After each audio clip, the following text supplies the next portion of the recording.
We would like to begin by thanking you all for being a part of the 17th edition of Marketing Conclave. We would like to start by thanking our partners, cloud communication partner Root Mobile, session partner IIB Tech Lab in partnership with PubMatic, gold partner Logicserve Digital, session partner Agrea Technologies, bronze partner Bobble AI, and knowledge partner Cantor. Without further ado, I would like to welcome Mr. Pratik Dauda, the Business Director, Wavemaker, who would be sharing his thoughts and views on the topic Madberry. I would like to request all the delegates to keep posting your questions on the chat box or the Q&A session, and Mr. Dauda may pick up a few at the end and answer to your queries. Over to you, Mr. Dauda. Thank you, Swati, and good afternoon, everyone. Happy to be here. Today, I'm here to sort of discuss what we've done with Mondelez's pet project Madberry. So allow me a minute to sort of just set up my screen, and we'll get right through it. Let me know when you are able to see the screen. Swati, are you able to see the presentation? I'm just checking with you on behalf of everyone else. Yes, it's clear. Cool. All right. Perfect. So, okay. So, next 20 minutes, I'll be taking you through our journey on performance marketing and how we've built Madberry as one of India's biggest crowdsourced culinary event. So, but then before we begin, right, before we get started with Madberry's performance and how did we go about it, just wanted to sort of start with the most basic question. Basically, okay, what are the most important enablers that you all think are, of performance marketing? And usually when I ask this kind of a question, people usually say things like, targeting, pixel placements, audience definitions, and of course all of those are correct, but then all of those enablers, right, are primarily hinging on a methodology that is being used for over a decade now. And I'm talking about these three traditional identifiers and tactics, right? Now, these are the tactics that have been used since the time we started performance marketing, or since the time advertising started on the internet, right? But then the problem is all of that is changing. And across the spectrum, right? So for Android users or even for iOS users with the latest changes. And of course, we are all aware that the cookie is crumbling, pun intended, and we are moving into a cookieless future. So in a cookieless future, how does it impact? I mean, or for that matter, does it impact advertising or performance marketing at all? The answer is not much. I mean, of course, it's just four areas. It's reporting and measurement, audience targeting, campaign optimization, and most importantly, the policy compliance, right? So that's right. Basically, when the cookie deprecation happens, it will have large scale implications on our advertising campaigns, because if we are not able to track a user across different devices, across different browsers, how they are doing, everything that we do in a marketing campaign, and especially in a performance marketing campaign, actually goes for a toss, right? And these are the four pillars of any performance marketing campaign. So what is the solution? How do we go about it? And the solution is none other than first party data, right? And I'm sure most of us have heard about first party data, why first party data is so important. But then why is it? And just to sum it up, right, just to sum up everything, and there are so many conversations that have happened around first party data, but the idea is what makes it so important, especially in a cookieless world, is because it helps understand and help build a direct relationship with our consumer, right?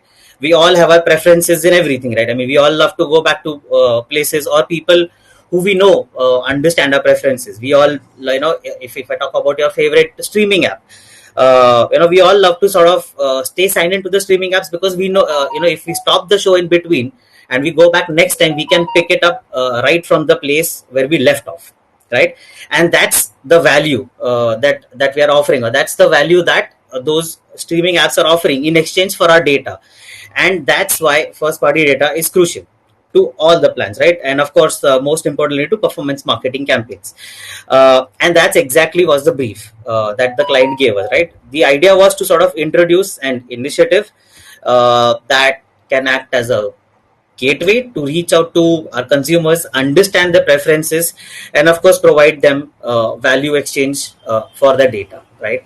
So just capturing first party data is not is basically the overarching goal. But then why first party data is important is because it helps us sort of try and build a better relationship with the consumer, and of course boost performance or other marketing performance, right?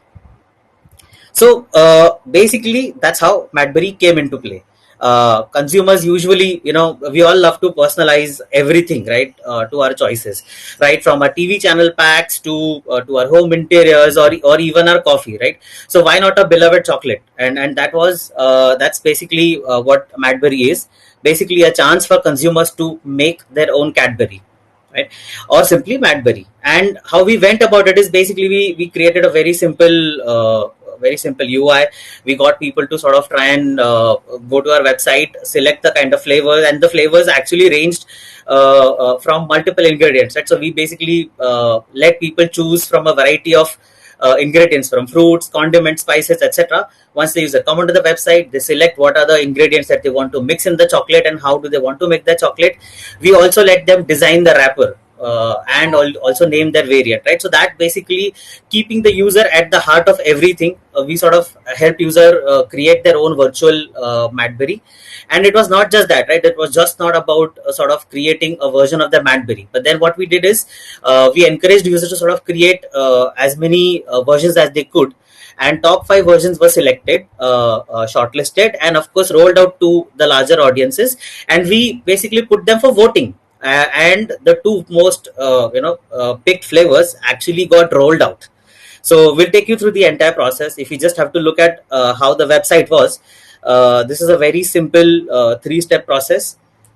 People go select the 2 ingredients, they share their details, they design the pack, and voila, that's how it looks. And of course, in return for the data, in return for the preferences, we offered them certain cashbacks, certain discounts, right?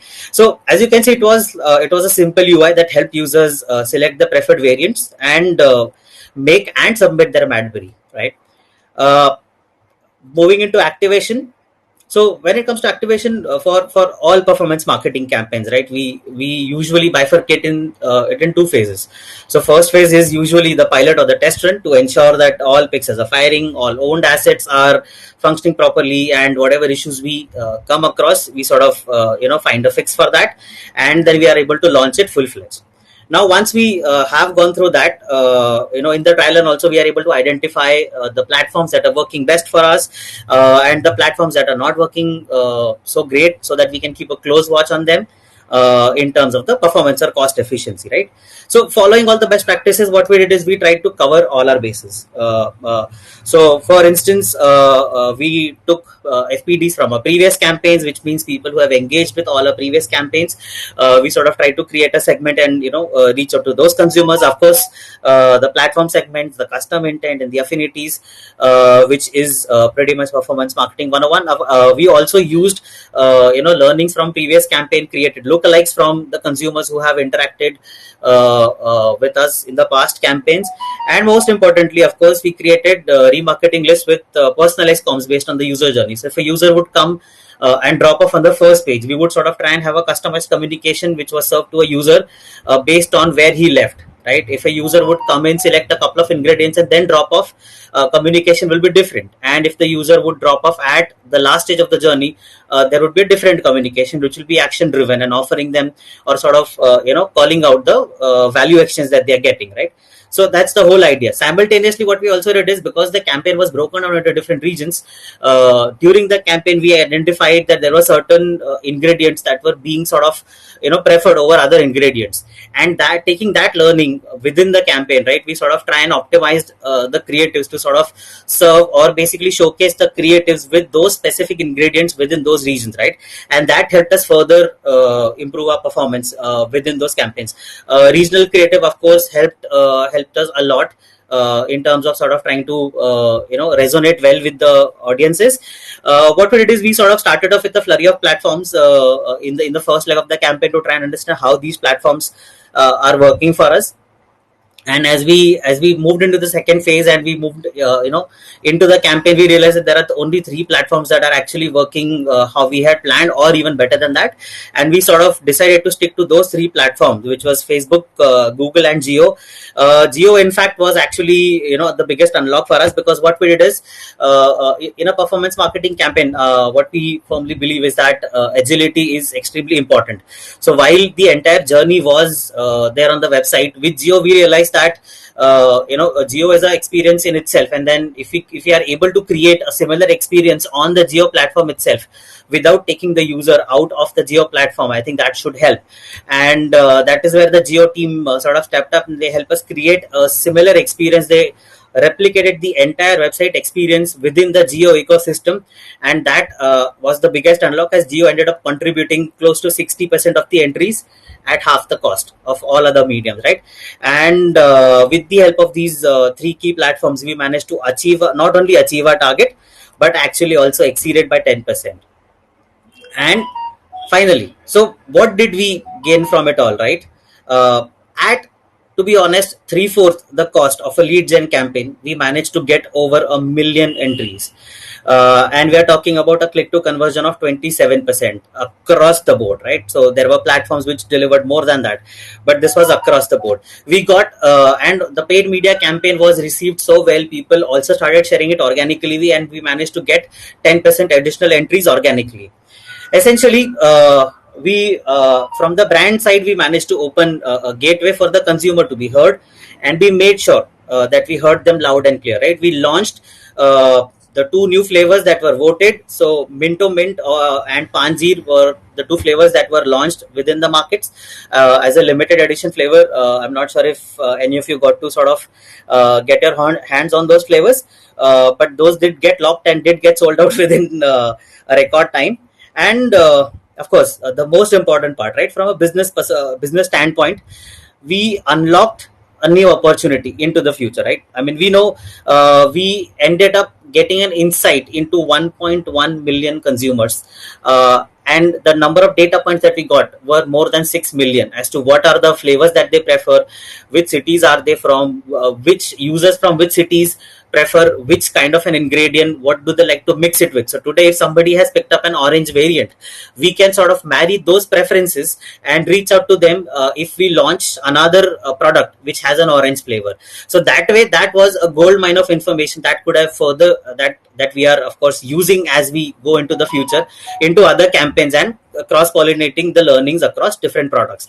Of course, it is an IP that was created, which was future ready, and as we speak, we are also into the 2021 leg of Madberry.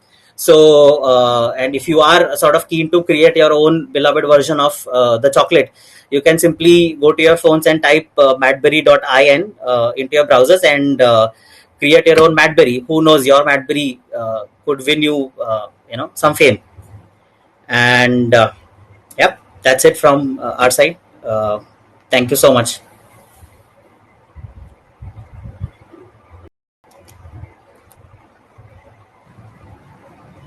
Well, thank you so much, Pratik, for such an Thank you. engaging insights, and for coming over and being a part of the marketing conclave, and sharing across your views and thoughts. Thank you so very much. And once again, because of you, this thing has happened. So yeah, so take care and have a nice day. Thank you Thank you. everyone for joining in. Take care. Thank you so much, Swati. Thank you everyone for joining in. And please do go and create your Madberry, madberry.in.